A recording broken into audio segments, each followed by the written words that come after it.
Brandon Crawford, Joe Panik, don't really need an introduction, but just for people who don't know, the best middle infield the Giants have had in a very long time. You are back here, you're going on the Wall of Fame with a bunch of other Giants infielders. I asked Brandon about the same question when he was here earlier this year. People probably want to know, like, what's day-to-day life like for you? I'll start with you, because you get the tiebreaker having more kids, but what's every day like for you? It's busy. Yeah.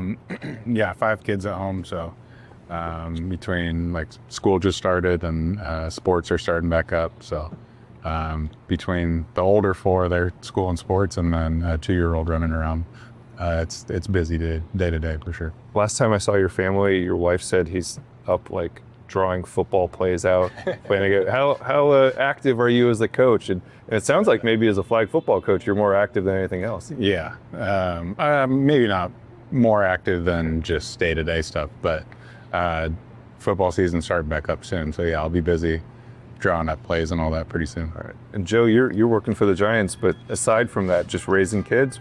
Yeah, I got dragged back in, and yeah, I got a 2-year-old and a 4-year-old, so I'm in the middle of them right now, and yeah, I'm back on the work on the player development side with the Giants, and be flying all over the place. Yeah, so all that stuff. But yeah, so the kids are keeping me busy, definitely keep me running around. So it's been fun though, different challenge to say the least.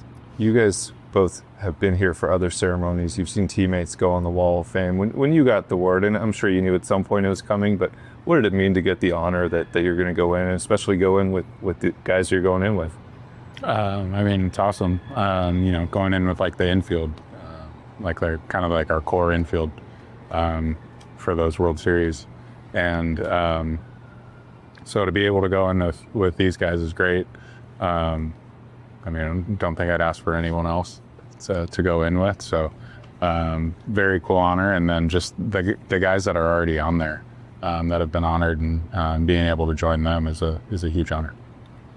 Yeah, I think Brandon kind of nailed it right there, where you think about the Giants' history going all the way back to the New York Giants and all the players that have come before us and that are on that wall. And when you really think about the impact that those players have made in baseball in general, and to go up on the wall alongside them, it's kind of surreal just thinking that you've kind of made that impact yourself.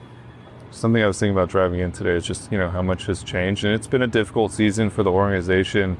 When you guys get further away from 3 titles in 5 seasons and some of the success, even 2016, 2021 for you, do you have a greater appreciation of what you were able to do back then, knowing how difficult it is, and seeing how difficult it's been for some of these teams to kind of try to replicate that? Yeah, I mean, I feel like I felt how difficult it was even throughout the course of my career, because like you said, like the further away you are removed from some of those postseason runs, you realize like, it's not going to happen every other year. It's a little bit harder than that, and then to get into our my last 2 postseasons, we ended up losing, and where we weren't really used to that. Yeah. So it's like you don't just get in and win. Like it's pretty difficult. So I think you appreciate that more for sure as time goes on. Joe, you got in right away and you won. So after that, it was like maybe you realized it wasn't that easy. Downhill from there. Yeah.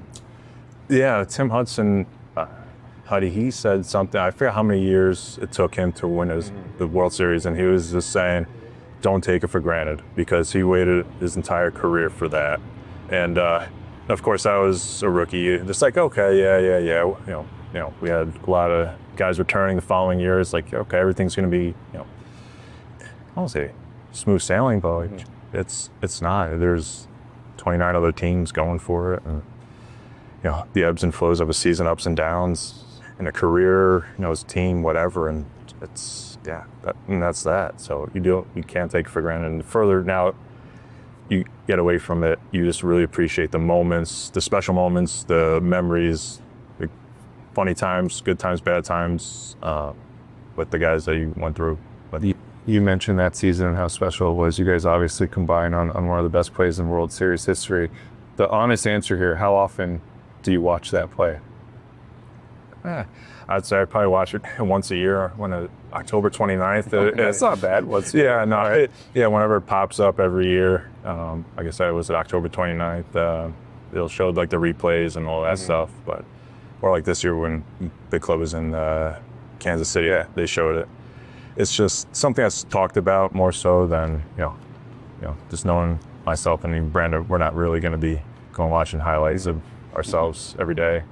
I watched it a lot afterwards, I'm not going to lie. You did the hard part, so I would watch it even more if I was you.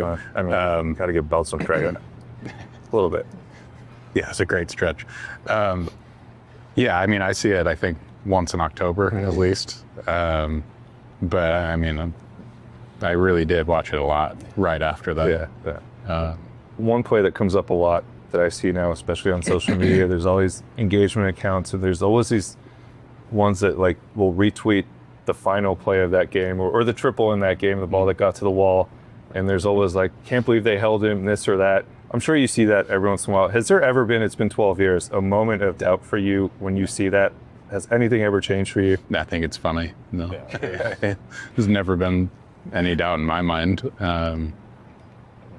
I've thought recently, I don't know what sparked it recently. Up constantly. But I think the back and forth between people commenting on it is always funny. The last time I saw it, I watched it a few times, and I'd never noticed this before, but you were actually right behind him, perfectly positioned. Have you ever thought about like your part of that play? Because if Juan Perez airmails him, you're right in the middle of it. I think everyone's always focused on his part, but you were right there as well. I take no credit for anything. No, it's just I'm where I'm supposed to be, and he picked the ball, and honestly, it's just happening fast, and I'm just looking back, seeing if he's going. But there's not a shadow of doubt that if he would have ran, he would have thrown it out by 30 feet. Yeah, no offense to Joe or his you could like the faith in him to be able to throw him out too, but I was not letting him get the ball. But that was the one that get through. Yeah, instead of 30 feet, it might be 10 feet. Thrown out. And no, that's the attitude you kind of have to have as an infielder. It's like it's your ball, you're going to throw him out. I was going to give you credit. You were in the perfect spot just in case the ball. Ron Otis would be proud. He would be proud. Every third base coach you ever had, every infield coach would be proud. I don't think I've ever asked you this. Do you ever wish the World Series had ended that way? Because you could have ended a season by throwing it. Yeah, that would have been awesome. I've definitely thought about that. You thought about that, Lynn? Yeah. Joe, I mentioned you being with the Giants now, and I know you're very close to Buster. I think a lot of people would wonder, it wasn't really a surprise to me, I guess, when I thought about it, but you guys known him so well. When he did take over, what was your first reaction, and were you surprised maybe that it happened that quickly? I mean, I would say I'm not surprised that he took over, just knowing the person and competitor that he is. You just never know if somebody wants to just kind of live a quiet life after baseball, but just knowing Buster and how competitive he is and how much pride he takes in the Giants, I'm not surprised. And just from the moment you see him in the clubhouse, he's just a natural born leader. So no doubt in my mind he'll succeed. You've obviously known him a really long time, part of the same draft class. Did you think he would come back? It surprised me, to be honest. I think after I thought about it for a little while, same kind of thing, with how competitive he is and just kind of in tune with the game and, whether it's managing pitchers or people or an organization, he's a very smart and thoughtful guy. Like he puts a lot of thought into stuff before doing it. So then it kind of made sense to me, I think, after I thought about it. But yeah, I mean, I thought he would kind of go back to Georgia and go live in the middle of nowhere, to be honest. But yeah, I mean, I think give him some time, he'll do a great job. He's technically your boss now, but I want to get to that part of it. You are traveling a lot. You're going to see these guys at affiliates. I've seen you a couple times. I've seen you at spring training. How do you like that part of it? I guess now that I look back, I'm like, oh, it makes perfect sense. But how do you like being a coach? I enjoy it. I enjoy the fact that I kind of get the best of both worlds, where I can be home with my family and still be able to, travel out a couple times a month and go work with, on field and kind of evaluate them. And I mean, I'm watching games at home as well, but it's more so I'm able to, stay in the game. This is my blood, and I'm also able to be with my family. So I think my wife appreciates that more so than anything. And then I get out of the house, so she appreciates that too. So it works out well. It's good for both ends. Giants fans are very, very excited about Joshua and Luis Hernandez and Johnny Level and Gavin Keelan. I don't know if you want to tell everybody to calm down or fan the flames, but what do you think of this group of 4 that you've been able to work with? They are all extremely talented. They each have their own strengths, weaknesses. But I will say, just be patient, because they are 17, 18, 19, and 21 or 22 years old, respectively. So it takes a lot of time to really understand the game and learn the game. And their numbers are great. They're doing great. They're progressing this year. But let's just remember, some of these kids should be, still in high school. Yeah. So very young. Yeah. Brandon, you're the best shortstop in franchise history. There's this class of, I don't think they've ever had a group like this coming through the minors. How much are you watching these guys, paying attention to them? I know you're very busy with your kids. Are you? Your kids are almost as old as some of these guys. Are you paying attention to this group that's coming through? I've definitely heard about them. I haven't been able to really watch them or anything like that yet. But I know Buster's been excited about them and has, I think, wanted me to go take a look at them. I just haven't had the time to get out there and see them yet. But I mean, for Buster to get excited about something, I feel like must be pretty. That must be saying something. Yeah. So yeah, I mean, he's definitely told me about him, and I'd love to be able to watch him soon. The last time I saw you was in Los Angeles, and it wasn't hard for us to connect the dots between you and a certain UCLA shortstop. But I know maybe that was something that was fun to do. But in all seriousness, like, do you want to be more involved if you can in avenues like that down the line, or? Yeah, I mean, I was open to it going into this year, and did like a very low key amateur scouting for Buster and Michael Holmes, and I watched most of them on video.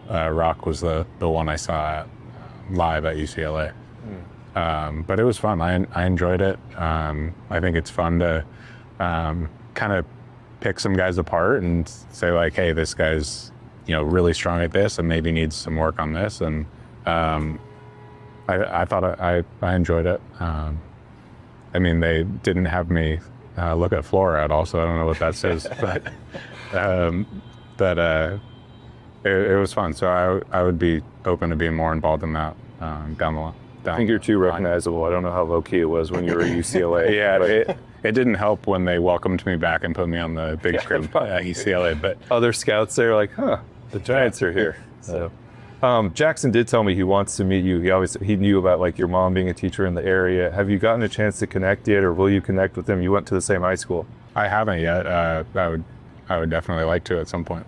I wanted to ask you one more thing about the minor leagues, and this is taking you back. Joe, you know this from being there. They've won a lot this year at every single level, and people always ask me about that, and I always think back, because you told me when you were a young player, I remember you talking about how important it was that you guys won, I think even going back to San Jose. Why do you think it's so important?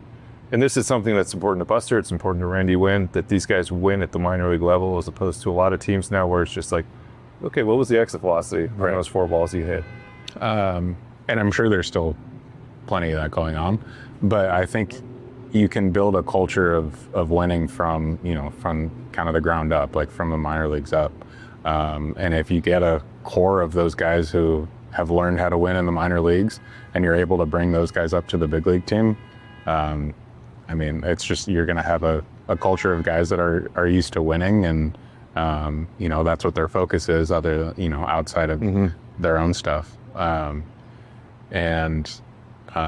mean, I think that's kind of how my group was when I was coming up through the minor leagues. So there's a big focus on winning, and we did a pretty good job of winning most of the time.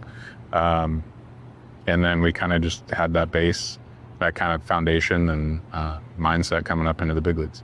Have you seen any change recently, just in the way they're playing or the way these teams are approaching the game? I know you're popping into town, but some of the success they've had this year as opposed to previous seasons? I think it's kind of there's an emphasis on the exit velocities and all the data. Like, every team has that now. Like that's standard now with all the analytical data. But And there's nothing against that. yeah, no, like that's what I'm saying. Like every team has it. Like it's a part of the game. But I think alongside that, kind of putting it alongside it, is still the foundation of how to win. Like the one-run games, being able to handle the pressure of, first and second and executing a bunt, or executing a bunt defense, or first and third, like little things that I've seen, like when I've been roving, of will cost you a run, 90 feet, whatever it is, and it'll end up costing you a game. So there's been an emphasis on more so the little things, hitting behind runners, and applauding that. And applauding playing the game, and not just, okay, did I get a hit or this or that? It's, we're playing the game to win, and that's the standard now. It's not just, individual stats, and that's all important, but there's the team aspect that we're trying to build into it.